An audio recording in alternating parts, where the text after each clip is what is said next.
Class 12th के सभी students का मेरे चैनल अशोक कुमार नरवर में बहुत बहुत स्वागत है। मैं आपका शिक्षक अशोक कुमार नरवर।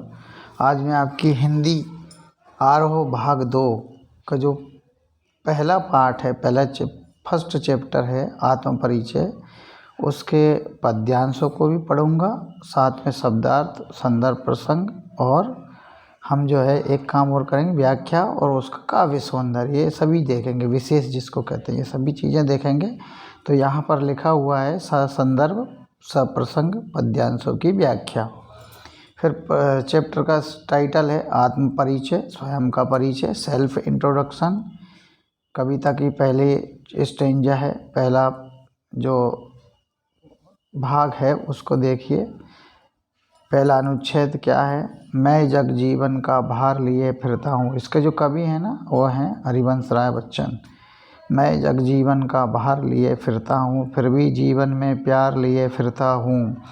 कर दिया किसी ने झंकृत जिनको छूकर, मैं सांसों के दो तार लिए फिरता हूँ। मैं जग जीवन का भार लिए फिरता हूँ। फिर से देखिए, मैं जग जीवन का भार लिए फिरता हूँ, फिर भी जीवन में प्यार लिए फिरता हूँ। कर दिया किसी ने झंकृत जिनको छूकर, मैं सांसों के दो तार लिए फिरता हूँ। मैं जग जीवन का भार लिए फिरता हूँ। तो ये तो कविता की 4 पंक्तियाँ हैं।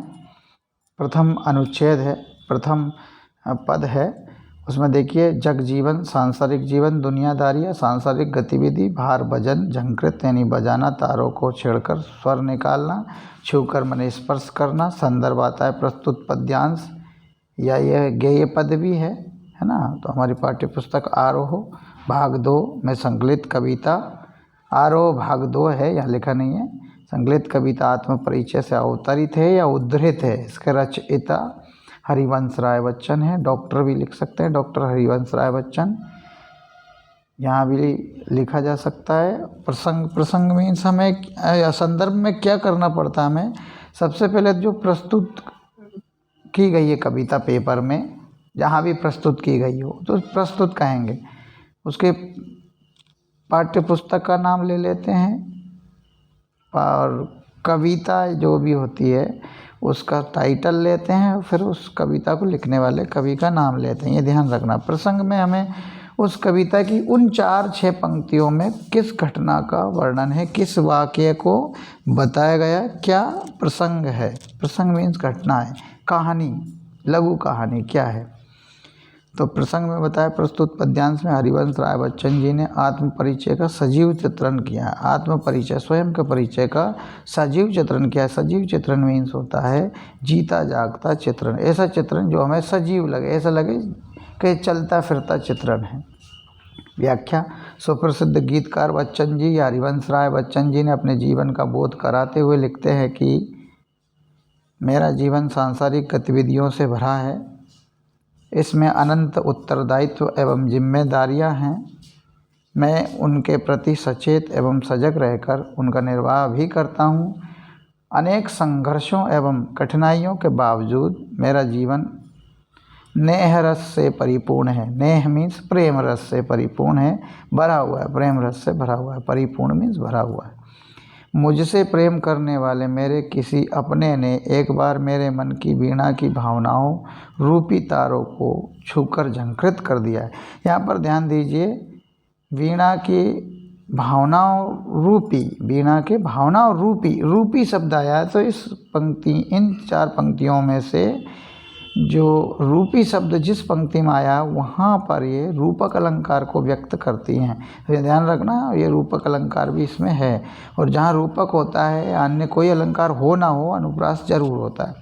ध्यान रखिएगा, हर कविता में 100% हर जगह कहीं ना कहीं किसी न किसी स्थान पर तो अनुप्रास अलंकार होता ही है। तो ये बता दिया मैंने। उससे मेरा हृदय प्रेम से भरा हुआ है। मैं उसी स्नेहिल प्रेम तरंग के साथ सुखद स्मृतियों में जीता फिरता हूँ। फिर से देखिए, सुप्रसिद्ध गीतकार डॉक्टर हरिवंश राय बच्चन जी ने अपने जीवन का बोध कराते हुए लिखा है या लिखते हैं कि मेरा जीवन सांसारिक गतिविधियों से भरा हुआ है, इसमें अनंत उत्तरदायित्व एवं जिम्मेदारियाँ हैं। मैं उनके प्रति सचेत एवं सजग रहकर उनका निर्वाह करता हूँ। अनेक संघर्षों एवं कठिनाइयों के बावजूद मेरा जीवन नेह रस से परिपूर्ण है, यानी प्रेम रस से परिपूर्ण है। मुझसे प्रेम करने वाले मेरे किसी अपने ने एक बार मेरे मन की वीणा के भावनाओं रूपी तारों को छूकर झंकृत कर दिया है, यानी स्वर निकाल दिया है। उससे मेरा हृदय प्रेम से भरा हुआ है। मैं उसी स्नेहिल प्रेम तरंग के रूप में सुखद स्मृतियों में जीता फिरता हूँ। तो ये हो जाती है व्याख्या। अब देखते हैं हम इसका काव्य सौंदर्य। काव्य सौंदर्य माने कविता में किन किन तत्वों से काव्य की सुंदरता या ये प्रस्तुत कविता की सुंदरता को किन किन तत्वों ने बढ़ाया है, उन तत्वों पर ध्यान देते हैं, जिसमें भाषा, छंद, अलंकार, रस जो भी आया हो, शब्द गुण आदि, शब्द शक्ति जो भी आया हो, उन सबको अगर इसमें लिख देते हैं तो प्रस्तुत कविता में कवि ने निजी विगत जीवन का यथार्थ बोध कराया है। ये तो कहा है कि इसमें किस चीज़ का बोध कराया कवि ने, तो विगत जीवन, विगत माने बीते हुए जीवन को, भूतकाल के जीवन को बताया। और किसके जीवन को, उनके स्वयं के जीवन को, इसलिए कहा निजी विगत जीवन, उनके स्वयं के जीवन का यथार्थ बोध कराया जो बीत चुका है। कवि अपने सांसारिक उत्तरदायित्वों के प्रति सजग है, सचेत है, सावधान है। उन्हें अपने सांसारिक उत्तरदायित्वों के प्रति सजग है। सांसों के तार में रूपक अलंकार है। हाँ, यहाँ मैंने बताया भी था कि सांसों के तार, ये 3 शब्दों का एक पद बनता है ना। तो ये संज्ञा पद कहलाएगा। ये संज्ञा पद में रूपक अलंकार है। फिर अनुप्रास, पद मैत्री और स्वर मैत्री अलंकारों की शोभा भी दर्शनीय है। अनुप्रास तो है ही सही, पद मैत्री अलंकार है। पद मैत्री का अर्थ होता है हर पद आपस में अंतिम में कहीं ना कहीं पद के अंतिम शब्दों में समानता पाई जाए, वो पद मैत्री है। स्वर मैत्री, जिसमें स्वरों की समानता हो, वह स्वर मैत्री अलंकार। तो ये तीनों अलंकार हुआ, अनुप्रास, पद मैत्री और स्वर मैत्री अलंकारों की शोभा दर्शनीय है, मैंने देखने लायक है। इससे सुशोभित है ये कविता। पद मैत्री, स्वर मैत्री और अनुप्रास से श्रृंगार रस की उन्मुक्त अभिव्यक्ति हुई है। श्रृंगार रस की स्वतंत्र, उन्मुक्त है, स्वतंत्र अभिव्यक्ति हुई है। स्वतंत्र रूप से श्रृंगार रस का प्रयोग इसमें हुआ, यूँ का है, श्रृंगार रस की उन्मुक्त अभिव्यक्ति हुई है। यहाँ पर साहित्यिक भाषा का प्रयोग काव्य सौंदर्य में जरूर किया जाता है। जैसे शोभा दर्शनीय है, साहित्यिक भाषा है, थोड़ी अच्छी क्लिष्ट हिंदी में बताया गया, जो सुंदर लगे बोलने लिखने में, वो हिंदी का प्रयोग यहाँ पर किया गया है। और अगली पंक्ति में बताया उन्मुक्त अभिव्यक्ति, ये भी एक साहित्यिक भाषा है। अभिधा शब्द शक्ति का प्रयोग हुआ है, ये छठा पॉइंट है। माधुर्य, जब श्रृंगार रस होगा तो उसमें शब्द गुण माधुर्य होगा। वात्सल्य में और श्रृंगार में माधुर्य शब्द गुण होता है ना। रौद्र, वीर, इनमें ओज शब्द गुण होता है और बाकी में प्रसाद शब्द गुण होता है। भाषा सहज, सरल, सरस, खड़ी बोली। देखिए, भाषा सहज भी है, जो जल्दी समझ में आ जाए, सरल है, सरस है, रस युक्त है ना। भाषा सहज, सरल, सरस, रस युक्त, खड़ी बोली है। गेय मुक्तक शैली में लिखा गया। इसके लिखने की शैली यानी राइटिंग टेक्निक गेय मुक्तक है, गाने वाला मुक्तक। जो मुक्तक गाया जा सके उसको गेय मुक्तक कहेंगे। तो इसकी टेक्निक लिखने वाली है गेय मुक्तक शैली। लिए फिरता हूँ की आवृत्ति से गीत में मधुरता आ गई है। या लिए फिरता हूँ बार बार आया, इससे आवृत्ति मीन्स बार बार आया, इससे गीत में मधुरता आ गई है। ठीक है, ये पहले जो 4 पंक्तियाँ थी उनका ये काव्य सौंदर्य, व्याख्या, संदर्भ, प्रसंग सब कुछ हो चुका है। दूसरा पद देखिए, दूसरा पद है मैं स्नेह सुरा का पान किया करता हूँ। अब ये करता हूँ, फिर अगली पंक्ति में भी करता हूँ, तो कहीं ना कहीं पद मैत्री भी होती है, स्वर की समानता भी होती है। तो स्वर मैत्री, पद मैत्री दोनों आ रहे हैं इसमें पहली 2 पंक्तियों में ना। तो मैं स्नेह सुरा, सुरा मीन्स शराब होती है ना, मदिरा, का पान किया करता हूँ। मैं कभी ना जग का ध्यान किया करता हूँ। जग पूछ रहा उनको जो जग की गाते हैं, मैं अपने मन का गान किया करता हूँ। तो ये करता हूँ जहाँ जहाँ आया है यहाँ इससे पद मैत्री सिद्ध होती है। तो यहाँ पद मैत्री अलंकार होगा। व्यंजन वर्णों की आवृत्ति ज़्यादा बार हो जाती है, इसलिए है ना। किया करता में का वर्ण की आवृत्ति ज़्यादा बार हुई है, कहीं ना कहीं यह अनुप्रास भी है। तो और बार बार किया करता हूँ से क्या होता है, गीत में मधुरता भी आ जाती है। ये यहाँ भी बताया गया। तो मैं स्नेह सुरा का पान किया करता हूँ, मैं कभी ना जग का ध्यान किया करता हूँ। जग पूछ रहा उनको जो जग की गाते, मैं अपने मन का गान किया करता हूँ। शब्दार्थ देखिए, स्नेह मीन्स प्रेम प्यार, सुरा मदिरा शराब, पान माने सेवन करना पीना, ध्यान करना चिंतन करना, परवाह करना चिंता करना, जग की गाते माने संसार की प्रशंसा करते हैं, बखान करते हैं संसार का।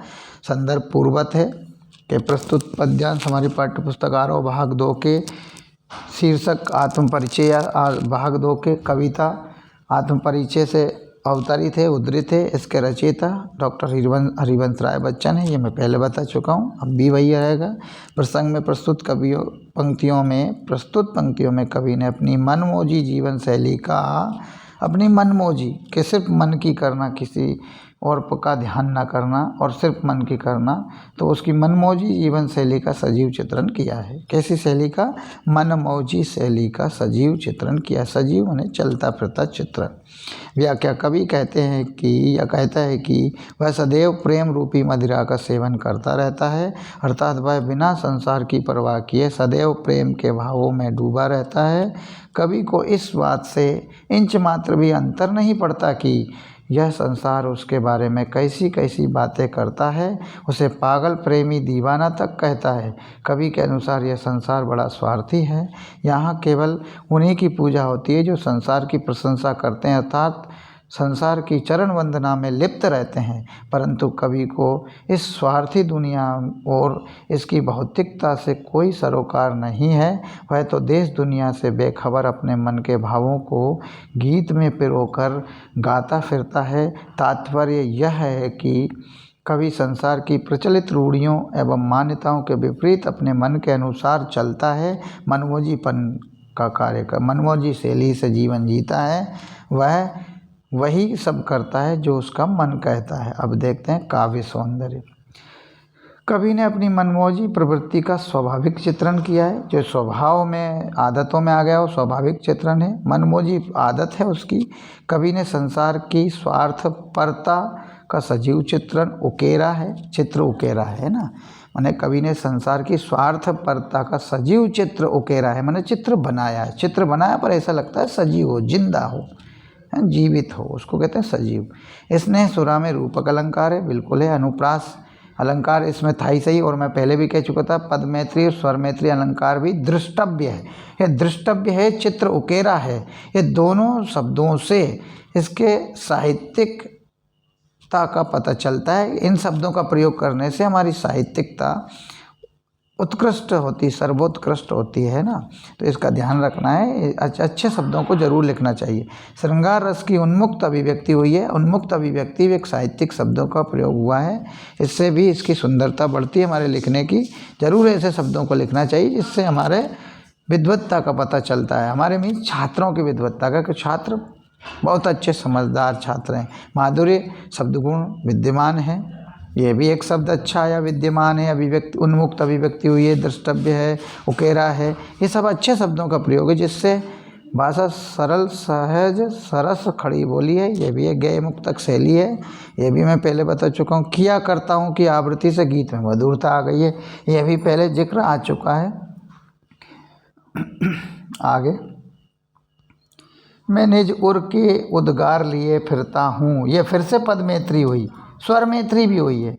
मैं निज उर माने हृदय, मैंने स्वयं के हृदय के उद्गार लिए फिरता हूँ, तो मैं निज उर के उद्गार लिए फिरता हूँ, मैं निज उर के उपहार लिए फिरता हूँ। है यह अपूर्ण संसार न मुझको भाता, यह अधूरा संसार मुझे नहीं भाता है, यह अपूर्ण संसार न मुझको भाता, मैं स्वप्नों का संसार लिए फिरता हूँ। मीनिंग देखिए, निज स्वयं के, उर हृदय, उद्गार भाव, अपूर्ण अधूरा, भाता पसंद आता, अच्छा लगता, स्वप्नों का संसार कल्पनाओं की दुनिया। और संदर्भ पूर्वत है, हम पहले बोल चुके। प्रसंग को देखिए, प्रस्तुत पंक्तियों में कवि ने अपने हृदय के उद्गार व्यक्त करते हुए अपनी उन्मुक्त जीवन शैली का वर्णन किया है, या उन्मुक्त जीवन शैली का वर्णन करता है। व्याख्या, कविवर बच्चन कहते हैं कि मैं अपने हृदय के मनोभावों और प्रेम भरे उपहारों को लिए फिरता हूँ। क्या कहते हैं कि मैं अपने हृदय के मनोभावों और प्रेम भरे उपहारों को लिए फिरता हूँ। इन्हें मैं अपने गीतों में ढालकर दुनिया भर में फैलाना चाहता हूँ।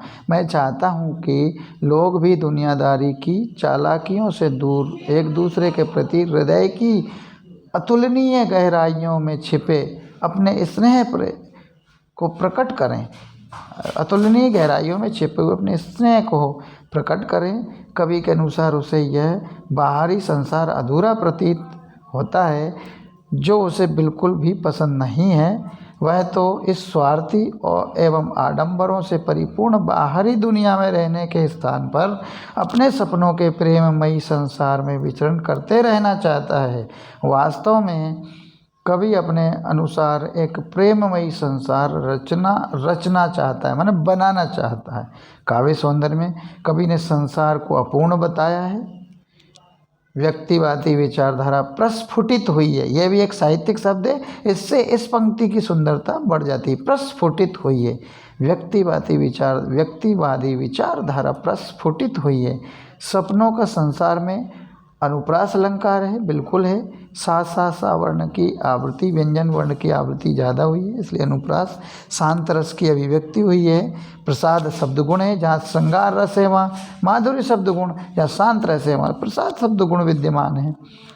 तो शांत रस की अभिव्यक्ति हुई है, प्रसाद शब्द गुण विद्यमान है। संस्कृतनिष्ठ होते हुए भी भाषा सरल, सहज एवं सरस खड़ी बोली है। पहले भी बताया, अब भी खड़ी बोली। गैय मुक्तक शैली का प्रयोग हुआ है। लिए फिरता हूँ कि आवृत्ति से गीत में मधुरता आ गई है। कुछ पंक्तियाँ बार बार यहाँ दोहराई गई हैं। यह काव्य सौंदर्य में तो सेम ही रहेंगी। आगे, मैं जला हृदय में अग्नि दहा करता हूँ। मैं जला हृदय में अग्नि दहा करता हूँ। दहा करता हूँ ना, जलता रहता हूँ। सुख दुख दोनों में मग्न रहा करता हूँ। सुख दुख दोनों में मग्न रहा करता हूँ। जग भव सागर तरने को नाव बनाए। जग भव सागर तरने को नाव बनाए। भव सागर, तो यहाँ पर रूपक अलंकार होगा, क्योंकि भव रूपी सागर, तो रूपी आ जाएगा, रूपक अलंकार है। यह डेस लगा इसलिए भी पहचान हो जाती है रूपक अलंकार की। मैं भव मौजों पर मस्त बहा करता हूँ। मैं संसार रूपी मौजों पर बहा करता हूँ। अग्नि आग, दहा जला, भव सागर संसार रूपी समुद्र। देखिए रूपी आ गया पक्का, यहाँ अनुप्रास वो रूपक अलंकार होगा। तरने, पार उतरने, मौजों यानी तरंगों, लहरों, हिलोरों, वेव्स। संदर्भ पूर्वत है। प्रस्तुत पद्यांश हमारी पाठ्यपुस्तक आरोह भाग 2 के शीर्षक आत्म परिचय से अवतरित है। इसके रचयिता डॉक्टर हरिवंश राय बच्चन है। प्रसंग प्रस्तुत पद्यांश में कवि बच्चन जी ने सुख दुख दोनों अवस्थाओं के प्रति समभाव रखने की बात कही है। सुख दुख दोनों अवस्थाओं के प्रति समभाव रखने की बात कही है। कृष्ण ने भी गीता में कहा, सुखे दुखे समय कृत्वा। यही कवि बच्चन ने भी कहा है। व्याख्या छायावाद के सुप्रसिद्ध गीतकार हरिवंश राय बच्चन कहते हैं कि मैं स्वयं अपने हृदय में प्रेम की अग्नि प्रज्वलित करके उसमें जला करता हूँ। उस पहले तो प्रेम रूपी अग्नि को हृदय में प्रज्वलित करता हूँ, जलाता हूँ, फिर उसी में खुद जला करता हूँ। अर्थात उस प्रेमाग्नि में, प्रेम रूपी अग्नि में या प्रेमाग्नि में प्रसन्नतापूर्वक स्वयं को तपाता हूँ। इस बीच जीवन में आने वाले सुखों और दुखों दोनों को मैं समभाव से लेता हूँ, समभाव से भोगता हूँ। अर्थात सुख के क्षणों में ना मैं ज़्यादा खुश होता हूँ और ना ही दुख की घड़ी में अत्यधिक विकल होकर अपने भाग्य को कोसता हूँ। मेरे लिए सुख दुख जीवन रूपी सिक्के के दो पहलू भर हैं। कवि संसार के दूसरे लोगों को उद्धृत करते हुए कहते हैं कि लोग इस संसार रूपी सागर में से पार उतरने के लिए, ये रूपी आया संसार रूपी सागर, तो रूपी आया रूपक अलंकार, से पार उतरने के लिए नाव रूपी, फिर रूपी आया रूपक अलंकार, नाना प्रकार के साधन एकत्रित करते फिरते हैं। जबकि वह तो इस विपदा रूपी संसार की प्रचंड लहरों में ही रमे रहना चाहते हैं और फिर इन हिलोरों में बेफिक्री के साथ बहकर डूबते उतराते रहते हैं। डूब जाते हैं फिर ऊपर उतरा जाते हैं, है ना, तैरते रहते हैं। उतराते माने तैरते रहते हैं। अभिप्राय है कि अभिप्राय यह है कि कभी संसार रूपी सागर, तो फिर से रूपी आया तो रूपक अलंकार, सागर की तरंगों में मस्त होकर बहता है, उसे संसार की तथा दूसरे लोगों की लेस मात्र भी चिंता नहीं है। काव्य सौंदर्य देखिए, कवि ने सुख दुख में संभाव रखने की बात कही है। भाव मीन्स भावना, संभावना रखने की बात कही है। यहाँ पर भाव का मीन्स भावना होता है। कवि ने प्रेम की मस्ती को ही अपना जीवन माना है। प्रेम भाव सागर, भाव मौज में रूपक अलंकार है। अग्नि एवं नाव में रूपकातिशोक्ति अलंकार है। रूपकाशोक्ति माने रूपक की अतिशोक्ति है ना। रूपक की अतिशोक्ति किसी रूपक अलंकार तो ऐसी, लेकिन उसे भी बढ़ा चढ़ाकर बताया, रूपक अलंकार को बढ़ा चढ़ाकर बताया, इसलिए रूपकातिशोक्ति, रूपकातिशयोक्ति अलंकार। क्यों? क्योंकि अग्नि में पहले हृदय में अग्नि जलाना कभी नहीं जल सकती, लेकिन बढ़ा चढ़ा कर बताया कि हृदय में अग्नि को प्रज्वलित करता हूँ और उसी रूप अग्नि में जलता हूँ। नाव भी यहाँ बताया, तो यहाँ पर कवि का आशय है कि प्रेम रूपी अग्नि एवं प्रेम रूपी नाव दोनों को बढ़ा चढ़ा कर बताया। वियोग श्रृंगार रस की उन्मुक्त अभिव्यक्ति हुई है, श्रृंगार रस आया है तो पक्का है माधुर्य शब्द गुण होगा, प्रतीकात्मक शैली का प्रयोग हुआ है। ऐसे प्रतीकों का प्रयोग नाव, अग्नि, भाव, इस तरह के प्रतीक हैं, इन्हीं को बिंब भी माना, उदाहरण भी माना। उदाहरण के तौर पे नाव और अग्नि का उदाहरण दिया है, सुख दुख का उदाहरण दिया है। इनको बिंब योजना सार्थक है, तो इनको बिंब के रूप में माना, उदाहरण के रूप में माना, इसलिए कहा जाता है बिंब योजना सार्थक है। माधुर्य गुण विद्यमान है। तत्सम शब्दावली की बहुलता है। इसमें तत्सम यानी संस्कृत निष्ठ जो शब्द संस्कृत से ज्यों के त्यों इस कविता में अपना लिए गए हों, है ना, प्रयोग किए गए हों, उन्हें तत्सम शब्दावली कहा है। तो तत्सम शब्दावली की यहाँ पर इस कविता में बहुलता है। भाषा सरल, सहज, सरस, खड़ी बोली है। गय मुक्तक शैली का प्रयोग हुआ है। चलिए अगले पंक्ति 4 पे जाते हैं। 5वां अंतरा देखिए क्या है। मैं यौवन का उन्माद लिए फिरता हूँ, फिर से पद में 3 है। उन्मादों में अवसाद लिए फिरता हूँ, फिर से पद में 3 है। जो मुझको बाहर हंसा रुलाती भीतर, जो मुझे बाहर तो हंसाती और रुलाती भीतर है। भीतर यानी हृदय में रुलाती। मैं हाय किसी की याद लिए फिरता हूँ। तो पद में 3 और स्वर में 3 दोनों अलंकार यहाँ हैं, और अनुप्रास अलंकार तो यहाँ पर उपस्थित है ही सही। हर कविता में होता ही है अभी अनुप्रास अलंकार। तो यौवन, जवानी, युवावस्था, उन्माद, मस्ती, जोश, पागलपन, बावरापन, अवसाद, दुख, पीड़ा, कष्ट, उदासी, निराशा, विषाद, खेद। अवसाद के कितने पर्यायवाची बताएं? दुख, पीड़ा, कष्ट, उदासी, निराशा, विषाद, खेद। संदर्भ पूर्वत है, 3 बार बोल चुके हैं, अब 4थी बार क्या बोलें आप सुन लीजिएगा पिछले बैक करके वीडियो को। प्रसंग प्रस्तुत गीतांश यानी गीत का अंश, काव्यांश भी कह सकते हैं, पंक्तियाँ भी कह सकते हैं, लेकिन गीतांश कितना अच्छा लिखा कि गीतांश।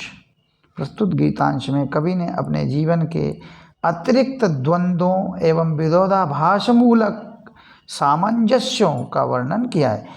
अतिरिक्त द्वंद्वों, विरोधाभास मूलक सामंजस्यों, सामंजस्य यानी अपने आप को समन्वित करना, उसके हिसाब से ढालना, है ना, कि जो अतिरिक्त द्वंद्व है उनमें विरोधाभास भी है, फिर भी अपने आप को समन्वित करना, सामंजस्य उसमें बैठाना, तालमेल बैठाना, विरोधाभासों के बीच में तालमेल बैठाना, इस बात का वर्णन किया। उसी को कहते हैं तालमेल को सामंजस्य, अपने आप को एडजस्ट करना।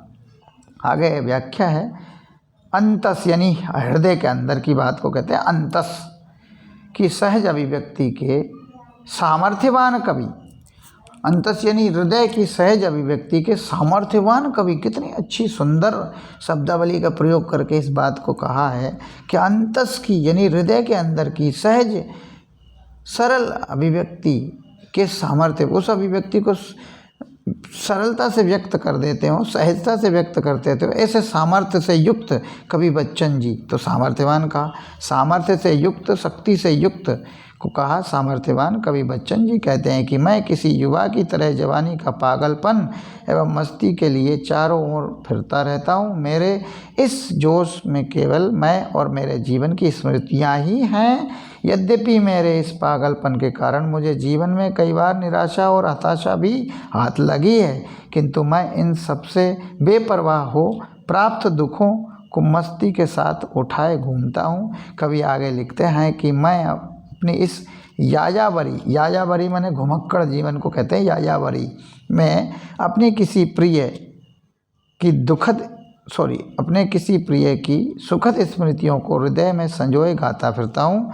बाहर से मेरे होठों पर सजी मुस्कान देखने वालों को यह भान तक नहीं है कि मैं अपने उस प्रियतम की याद में मन ही मन कितना रोता फिरता हूँ, अर्थात किसी की याद मुझे अंदर से कितना कचोटती रहती है, इसका अनुमान बाहर से मुझे मुस्कराता देखने वाले नहीं लगा पाते। मुझे बाहर से मुस्कुराता देखते हैं, लेकिन मैं अंदर से कितना दुखी हूँ, कितना कचोटता हूँ अपने आप को, ये वो नहीं पता लगा पाते। अब काव्य सौंदर्य में कवि ने अपने अंतस की पीड़ा का जीवंत चित्रण किया है, यानी जीवंत यानी जीवित है ना, यह सजीव चित्रण किया है। सजीव या जीवंत तो बार बार शब्दों को बदलना पड़ता है, सजीव और जीवंत एक ही बात को बताते हैं, इसलिए यहाँ पर सजीव चित्रण भी लिखा जा सकता है, जीवंत भी लिखा जा सकता है।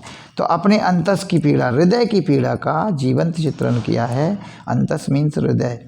आगे लिखा श्रृंगार रस के वियोग पक्ष की मार्मिक अभिव्यक्ति हुई। देखिए श्रृंगार रस के दो पक्ष, संयोग श्रृंगार, वियोग श्रृंगार।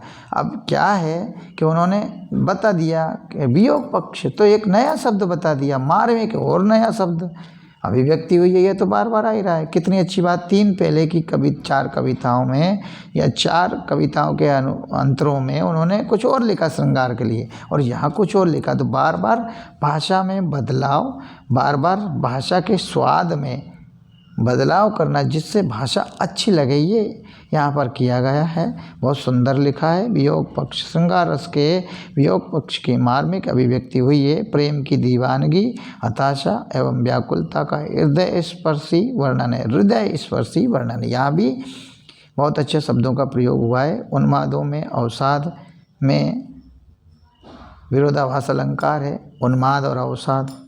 अनुप्रास, पदमेत्री और स्वरमेत्री अलंकारों की शोभा बढ़ रही है। प्रतीकात्मक शैली का सार्थक प्रयोग हुआ है, बिल्कुल सही है। संस्कृत निष्ठ होते हुए भी भाषा सरल, सहज और सरस खड़ी बोली है। भाषा संस्कृत निष्ठ है, फिर भी सरल है, सहज है, सरस है, रसयुक्त खड़ी बोली है। मुक्तज्ञेय शैली, ये बार बार आया सभी में। लिए फिरता हूँ, इसकी आवृत्ति से गीत में मधुरता, ये पंक्ति भी बार बार आई है। अनुप्रास, पदमेत्री, स्वरमेत्री, ये भी कई बार कई अंतरों में ये आई है। चलिए आगे चलते हैं। आगे बताया, कर यत्न मिटे सब सत्य किसी ने जाना, कर यत्न मिटे सब सत्य किसी ने जाना, नादान वही है हाय जहाँ पर दाना। फिर मूढ़ ना क्या जग जो इस पर भी सीखे, मूढ़ मीन्स मूर्ख, जग फिर भी इस पर ना सीखे, मैं सीख रहा हूँ सीखा ज्ञान भुलाना। सीखा हुआ ज्ञान को मैं भुलाना सीख रहा हूँ, ये कहा। देखिए अब मीनिंग क्या कहते हैं। यत्न प्रयास प्रयत्न, नादान मूर्ख, मंद बुद्धि ना समझ अनाड़ी। 4 बताएं मूर्ख, नादान के लिए। मूर्ख, मंद बुद्धि, ना समझ, अनाड़ी। दाना माने चतुर, ज्ञानी, समझदार, अकलमंद, मूढ़, मूर्ख। और संदर्भ पूर्वत है, तो आप पूरा वीडियो को बैक करके सुन लीजिएगा। मैं यहाँ पर आगे बताता हूँ। व्याख्या कवि बच्चन जी कहते हैं कि इस संसार में अनेक महापुरुषों ने सत्य यानी ब्रह्म की खोज के लिए निरंतर प्रयास किए, किंतु वे सभी अपने इन अगणित प्रयत्नों के बाद भी क्या सत्य की खोज कर पाए? कतई नहीं। कवि आगे कहते हैं कि इस संसार में ज्ञानी और समझदार लोगों के बीच भी मूर्ख एवं नासमझ लोग भी मौजूद हैं। मतलब इस संसार में ज्ञानी और समझदार लोगों के बीच भी मूर्ख और नासमझ अनाड़ी लोग भी मौजूद हैं। प्रत्येक व्यक्ति सत्य की खोज में भौतिक उपादानों की और, ये दिशा के लिए और जब लिखते हैं एक मात्रा वाला है ना, उपादानों की ओर दौड़ रहा है। वे इतना सत्य भी नहीं समझ पाते हैं कि उनकी यह भाग दौड़ वास्तविक सत्य की खोज के लिए नहीं है। मैं तो इस सत्य को भली भांति पहचान चुका हूँ और इसलिए उस परम सत्य ब्रह्म की खोज की प्रक्रिया में इस दुनियादारी के सीखे हुए भौतिक ज्ञान को भुलाने का लगातार प्रयास कर रहा हूँ। देखिए काव्य सौंदर्य, कवि ने जीवन के अंतिम लक्ष्य सत्य यानी ब्रह्म की खोज की बात की है। अंतिम लक्ष्य सत्य की खोज की बात की है, ब्रह्म की खोज की बात की है। कवि ने दुनियादारी की दौड़ को व्यर्थ बताकर उससे बचने की सलाह दी है। कर यत्न मिटे सब सत्य किसी ने जाना पंक्ति में अनुप्रास अलंकार है, बार बार व्यंजन वर्ण की आवृत्ति हुई है। नादान वही हाय जहाँ पर दाना पंक्ति में सूक्ति तुल्य प्रभाव उत्पन्न हुआ है ना। किसी अन्य के द्वारा कही हुई बात जो कि अच्छी हो उसे कहते हैं सूक्ति। सु मने अच्छी, उक्ति मने कही हुई बात। प्रश्न शैली के कारण काव्य में सौंदर्य आ गया। यहाँ पर प्रश्न शैली का प्रयोग हुआ है, इससे काव्य में, कविता में, ऐसे अंतरे में सौंदर्य आ गया, सुंदरता आ गई है। प्रतीकात्मक शैली का प्रयोग हुआ है। बहुत सारे उपादानों का प्रतीक के रूप में प्रयोग हुआ है, जिनको बिंब भी कहते हैं। बिंबों का प्रयोग भी हुआ है। शांत रस एवं प्रसाद शब्द गुण मौजूद है। शांत के साथ हमेशा प्रसाद शब्द गुण का ही जोड़ा होता है। जहाँ पे रस होते हैं वहाँ शब्द गुण जरूर होते हैं। भाषा सरल सहज सरस खड़ी बोली है। गए मुँह तक का प्रयोग हुआ है ना। और यहाँ पर वो अंतिम पंक्ति यहाँ नहीं बताई गई। चलिए अगला अंतरा देखते हैं। मैं और जग और, मैं और जग और, मैं और जग और, मैं और कुछ हूँ जग और कुछ है, कहाँ तक का नाता, मैं बना कितने जग रोज मिटाता। मैं कितने जगहों को बना कर मिटाता हूँ। मैं बना कितने जग रोज मिटाता। तो यहाँ पर बना शब्द की आवृत्ति 2 बार हुई है। साथ में बना शब्द का अर्थ भी नहीं बदला। तो यहाँ पुनरुक्ति प्रकाश अलंकार होगा। और बना शब्द बार बार आवृत्ति होने पर अगर इसके दोनों बना के अर्थ अलग अलग होते तो यहाँ पर यमक अलंकार होता है। जैसे कनक कनकते सोगुनी, पहले कनक का अर्थ धतूरा, दूसरे का सोना, या पहले का सोना तो दूसरे का धतूरा। तो एक और भी कविता है, सारंग ले सारंग चली कर सारंग की ओट, सारंग झीनी जानी के सारंग कर गई चोट। ये जो कविता है इसमें सारंग शब्द का प्रयोग 5 बार हुआ है, 5 बार अलग अलग अर्थ है। तो सारंग वाली कविता की पंक्ति में यमक अलंकार है। लेकिन यहाँ बना का अर्थ नहीं बदला, इसलिए अनुप्रास अलंकार है। जग जिस पृथ्वी पर जोड़ा करता वैभव मैंने ऐशो आराम की चीज़ है। मैं प्रतिपग से उस पृथ्वी को ठुकराता हूँ। जहाँ पर लोग वैभव ऐशो आराम को जोड़ते हैं, मैं उसी पृथ्वी को ठुकराता हूँ। मैं और जग और, मैं और जग और, कहाँ तक का नाता, मैं बना कितने जग रोज मिटाता। जग जिस पृथ्वी पर जोड़ा करता वैभव, मैं प्रतिपक्ष से उस पृथ्वी को ठुकराता। ये कविता की 7वीं पंक्तियां हैं या 7वां अंतरा है। शब्दार्थ देखिए, नाता, संबंध, वैभव, सुख सुविधाएं, समृद्धि, ऐश्वर्य, ऐशो आराम, सुख सुविधाएं, समृद्धि, ऐश्वर्य, प्रतिपग, प्रत्येक कदम। पूर्वत है संदर्भ प्रसंग में प्रस्तुत पंक्तियों में कविवर वंचन ने संसार से स्वयं के द्वंद्वात्मक संबंधों के बारे में बताया। संसार से जो उनके द्वंद्वात्मक संबंध है, द्वंद्वात्मक, जब द्वंद्व लेके दोनों दा के नीचे वाह है। व्याख्या, कवि कहते हैं कि मेरा स्वभाव दुनिया के स्वभाव से सर्वथा विपरीत है। जहाँ मैं एक भावनाप्रद इंसान हूँ, भावना से युक्त इंसान हूँ, वहीं यह जग सदैव भौतिक सुख सुविधाओं को एकत्रित करने में प्रयत्नशील रहता है। ऐसे में मेरा और इस संसार का भला कैसे कोई संबंध हो सकता है। मैं तो ना जाने इस संसार जैसे कितने काल्पनिक संसार नित्य रोज प्रतिदिन, मतलब नित्य रोज माने प्रतिदिन, बनाता हूँ और फिर अपनी ही धुन में उन्हें मिटाकर कल्पनाशीलता के सागर में नव निर्माण माने नया निर्माण, न्यू क्रिएशन है ना, नव निर्माण के लिए डूबा जाता हूँ। अर्थात एक आदर्श और एवं संवेदनशील संसार के निर्माण की चाह में सदा प्रयत्नशील रहता हूँ। अर्थात एक आदर्श एवं संवेदनशील संसार के निर्माण की चाह में सदा प्रयत्नशील रहता हूँ। जिस पृथ्वी पर यह संसार सदा भौतिक सुख सुविधाओं और धन ऐश्वर्य को जोड़ने में उम्र भर लगा रहता है, मैं उससे प्रभावित हुए बिना उसके विपरीत अपने प्रत्येक चरण से उस पृथ्वी को ठुकराता फिरता हूँ। अर्थात मुझे सुख समृद्धि अर्थात मुझे सुख समृद्धि और धन संपदा की तनिक भी चाह नहीं है। सुख संपत्ति, सुख समृद्धि और धन संपदा की तनिक भी चाह नहीं है। आगे है काव्य सौंदर्य, देखते हैं। संसार के साथ स्वयं के द्वंद्वात्मक संबंधों का सजीव चित्रण किया है, यानी जीवंत चित्रण किया है। वो जीवंत और सजीव एक ही बात है। कवि ने सांसारिकता को ठुकराने की बात कही है। कहाँ का नाता पंक्ति में प्रश्न अलंकार है, जहाँ पर प्रश्न किया जाता है प्रश्न अलंकार। और की आवृत्ति में यमक अलंकार की छटा है। और का मतलब यहाँ पर अलग अलग है, इसलिए और की आवृत्ति से यमक अलंकार की छटा दर्शनीय है।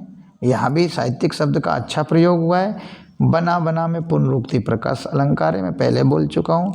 प्रतीकात्मक शैली का प्रयोग हुआ है, कई प्रतीक या बिंबों का प्रयोग हुआ है। प्रसाद गुण है, क्यों है? क्योंकि यहाँ पर शांत रस की है दृष्टव्य, यहाँ पर शांत, इस अंतर्य में कविता के में शांत रस दृष्टव्य है, इसलिए शब्द गुण उपस्थित है। भाषा सरल सहज सरस खड़ी बोली है, गेय मुक्तक शैली का प्रयोग हुआ है।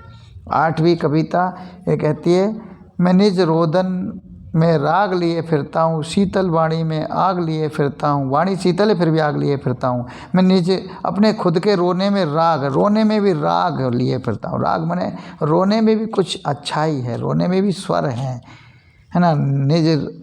मैं निज रोदन में राग लिए फिरता हूँ, शीतल वाणी में आग लिए फिरता हूँ। हूँ माने बहुवचन में हूँ जिस पर भूपों के प्रसाद निछावर, प्रासाद माने महल, भूप माने राजा।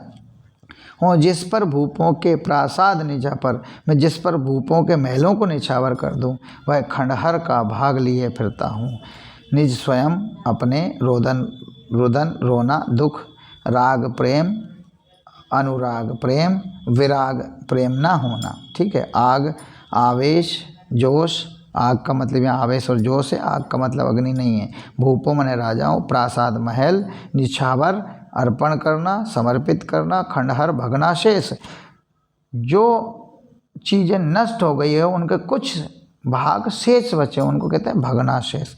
भग्न मीन्स टूटे फूटे अवशेष, है ना। प्रसंग संदर्भ पूर्वक है इसी प्रसंग। प्रस्तुत पद्य में या पद्यांश में या गीतांश में कवि ने अपनी स्वभावगत विशेषताओं का सुंदर वर्णन किया है।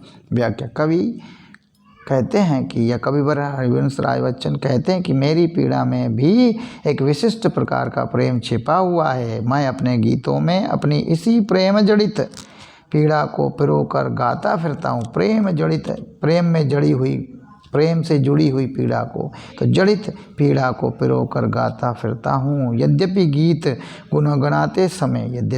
गुनगुनाते समय मेरा स्वर स्वाभाविक रूप से अत्यंत कर्णप्रिय एवं कोमल होता है, किंतु इस शीतल वाणी में भी मेरा जोश एवं ऊर्जा स्पष्ट रूप से व्याप्त हैं। कवि आगे कहते हैं कि मैं अपने साथ सदैव अपनी ऐसी खंडहर रूपी, ये रूपी फिर आया, रूप का अलंकार जरूर होगा, खंडहर रूपी प्रेममयी यादों को संजोए या सहेजे फिरता हूँ कि जिससे ईर्ष्यावश बड़े बड़े राजा महाराजा अपने महलों तक को भी तत्काल त्यागने के लिए तैयार हो जाएं।